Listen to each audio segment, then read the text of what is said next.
再来看台北市长郭文泰到嘉义新港的奉天宫参加开台妈祖驻台400年这个单车环岛的活动。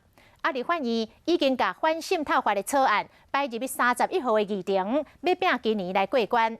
郭文泰认为，这套反渗透法是咧规范台商甲台湾人民。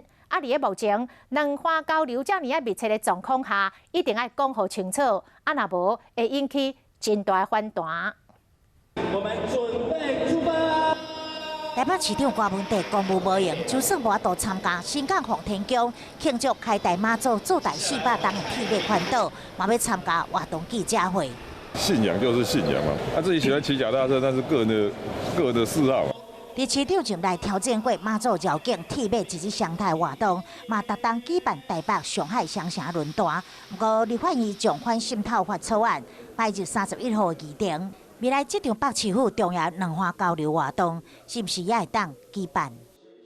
规范的对象好像是我们自己的台商跟台湾的人民嘛，这个在目前两岸交流密切的状态下呢，除非讲得很清楚，你知道哈，这规范很清楚了嘛，不然会引起很大的疑虑。